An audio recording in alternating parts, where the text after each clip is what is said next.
When the old American pilot was dying, he wouldn't let go of one thing. Not his medals.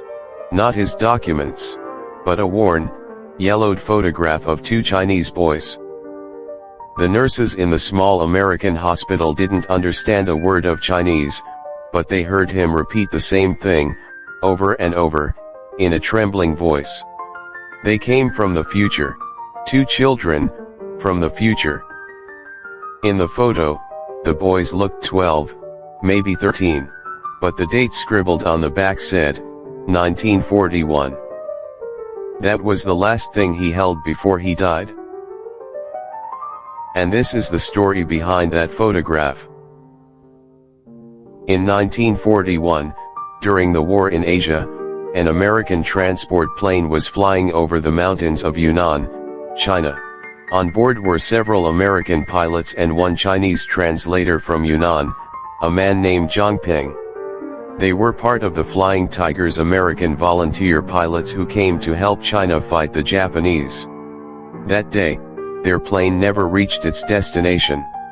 Somewhere above the mountains, the plane was hit. Engines failed. The cabin filled with smoke. They had no choice. They jumped. Parachutes opened like white flowers against the dark sky. One man died on impact. The others landed scattered across the steep, wet slopes. It was raining. The ground shook with small aftershocks. Mud and rocks slid down the mountain like rivers. Jiang Ping and two American pilots managed to crawl into a small cave hidden between jagged rocks. They were soaked, bruised, and half-blind in the dark. They had no map, no radio, no idea if Japanese troops were nearby. They only knew one thing. If they walked in the wrong direction, they might walk straight into enemy hands. So they waited. One night passed. Then another. Hunger gnawed at them. Their wounds throbbed. The rain outside never seemed to stop. On the second morning, as the sky outside the cave turned from black to gray, Jiang Ping heard something. Footsteps. Light, quick, hesitant. He tensed, motioned for the Americans to stay back, and moved toward the cave entrance. Two small silhouettes appeared between the rocks. Two boys. Die minority, from their clothes. One a bit taller, maybe 12. The other around 10. They froze when they saw the men in the cave. The foreigners. The uniform. The guns. For a moment, no one moved. Then Jiang Ping spoke first. "Don't be afraid," he said in Mandarin. "You're safe. Tell me, have you seen any Japanese soldiers nearby?" The taller boy shook his head. "We've never seen Japanese people," he said. "There was an earthquake. Houses collapsed. Everyone is rescuing the injured." Jiang Ping frowned. "Earthquake?" He glanced at the Americans. They looked just as confused. "What day is it?" Jiang Ping asked. The boy thought for a moment. "November 17th, he said. 1988. The cave went silent. Jiang Ping felt the blood drain from his face. 19, what? The boy repeated it carefully, as if Jiang Ping were the one who didn't understand numbers. 1988. Yesterday, there was a big earthquake. The road is gone. We're going to the quarry to find my father." Jiang Ping's hands started to shake. For him, it was May 1941. For the boys, it was November 1988. The dates didn't just fail to match. They were almost 50 years apart. The Americans didn't understand the words, but they understood the fear in Jiang Ping's eyes. He turned to them and translated in a low voice. "They say, it's 1988. The older pilot Bill laughed once, a dry, broken sound. "That's impossible," he said. "We were shot down yesterday." But the boys weren't joking. Their clothes, their accents, even the way they spoke Mandarin, it all felt Wrong. Modern. Too modern. Jiang Ping forced himself to calm down. Whether it was 1941 or 1988, they were still starving, still injured, still trapped. He looked at the basket in the taller boy's hands. Inside were steamed buns, and a small bundle of herbs. "Who are you taking those to?" he asked. "My father," the boy said. "He works at the quarry. The road is gone, so we took the side path. We got lost in the rocks. Then, your hands pulled us in." Jiang Ping made a decision. He reached into his pocket and pulled out 2 silver coins, heavy, old Chinese dollars. He pressed them into the boy's hand. "These are for your buns," he said. "And your herbs. Take them. Go back down the mountain. Find your village headman. Tell him there are wounded soldiers in the mountains. Tell him we need help." The boy stared at the coins. They were unlike any money he had ever seen in real life, only in old movies. "Are you really soldiers?" he asked. "We are the National Revolutionary Army," Jiang Ping said. "And they," he pointed at the Americans, "are the Flying Tigers. Remember that name?" The boys hesitated. The foreigners watched them with hollow, exhausted eyes. In the end, the boys left the basket, took the coins, and ran. The cave grew quiet again. The Americans looked at Jiang Ping. "Do you believe them?" Bill asked. Jiang Ping didn't answer. He didn't know what to believe.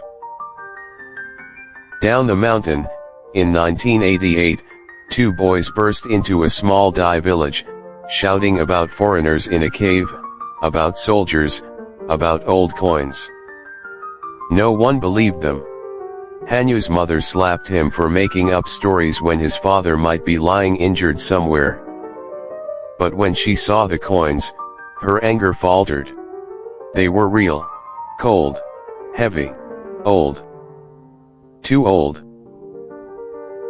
Villagers climbed the mountain to check. They found landslides, broken paths, collapsed sheds near the quarry. But no cave, no foreigners, no soldiers. The path the boys swore they had taken didn't seem to exist. The adults decided it was shock, children's imagination, a story born from fear. Only the boys knew what they had seen, and they never forgot the faces in that cave. For Jiang Ping and the Americans, time moved differently. They stayed in the cave for 2 more days, eating the buns the boys had left, using the herbs on their wounds. When the rain finally eased, they risked moving. They stumbled over ridges, crossed ravines, and eventually found a Chinese unit stationed nearby. From there, they were taken to Kunming. The war went on. The Flying Tigers became a legend. Many died. Some survived. Life moved forward. But Jiang Ping never forgot the 2 boys who had appeared in the cave like ghosts from another world. He remembered their faces, their clothes, their strange way of speaking, and the date they had said so calmly. Decades passed. The war ended. China changed. The world changed. By 1991, Jiang Ping was an old man in his late 70s, living quietly in Kunming. One day, he received a letter. It was from America. Bill, the pilot who had been with him in that cave, was coming back to China with a group of former Flying Tigers. They wanted to visit the old battlefields, the crash sites, the places where they had almost died. And Bill had one request. "If Jiang Ping is still alive, I want to see him, and if possible, I want to find those 2 boys." The letter made Jiang Ping's hands tremble. Those boys, if they had really been from 1988, should not even have been born in 1941. But he went. In 1991, in a government office in Yunnan, an old Chinese man with a cane and an old American with white hair sat side by side, telling local officials a story that sounded insane. A cave. A crash. 2 boys. Silver coins. A date that didn't belong. The officials listened politely at first. Then one of them suddenly froze. "Wait," he said.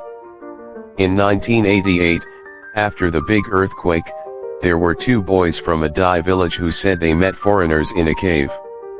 They brought back old silver coins. "We thought they were lying." The room went quiet. "Can you find them?" Bill asked. The official nodded slowly. "We can try." They drove for hours into the mountains, to a small Dai village that still bore scars from the earthquake. They called for a man named Dao Hanyu. A man in his 30s. No. A boy walked in. Thin. Dark-skinned. 15 years old. He looked confused, staring at the foreigners, at the old man with the cane, at the elderly Chinese man whose eyes were already filling with tears. Jiang Ping stood up, his legs shaking. He stared at the boy's face. The same eyes. The same cheekbones. The same expression he had seen in the cave, half a century earlier. "It's him," Jiang Ping whispered. "He hasn't changed.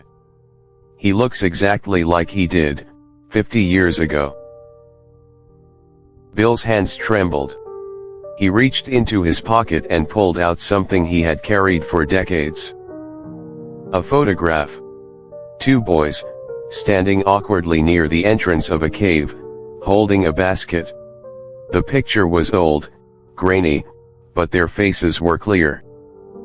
He had taken it in 1941, with a small camera he kept in his jacket. He held the photo up next to Hanyu's face. The officials leaned in. The villagers leaned in. Even Hanyu leaned in. The boy in the photo looked 12. Hanyu, standing in front of them, looked 15. But it was him. Same eyes. Same mouth. Same way of tilting his head when he was nervous. Hanyu's voice was barely a whisper. You were in the cave," he said, staring at Jiang Ping. "But, you were younger." For him, it had been 3 years since the earthquake. 3 years since the cave. 3 years since the strange soldiers and the old coins. For Jiang Ping and Bill, it had been 50. No one in that room could explain it. Researchers later interviewed the boys. They passed lie detector tests. The coins were confirmed as genuine pre-war silver dollars. The crash records matched the date Jiang Ping remembered. But the cave, the stone forest, the path. No one ever found them again. The mountain had closed. Years later, in a quiet American hospital, Bill lay on his deathbed. His medals were in a box. His documents were in a drawer. But in his hand, he held that same photograph of 2 Chinese boys. The nurses heard him mumble in English and broken Chinese. 2 children, from the future, the mountain, let them in. He died in 2005. The photograph was still in his hand. To this day, no one can prove what really happened in that cave. Was it a crack in time opened by an earthquake? A hallucination shared by multiple people? A ghost story born from war and trauma? Or did the mountain, just once, for a few hours, let 2 timelines touch? The silver coins still exist. The photograph still exists. The testimonies still exist. What doesn't exist anymore is the path. If you ever find yourself in the mountains of Yunnan, and you feel the ground tremble under your feet, You might remember this. When the earth breaks, it doesn't always break in one direction. Sometimes, it breaks up and down, left and right. And sometimes, just sometimes, it breaks through time.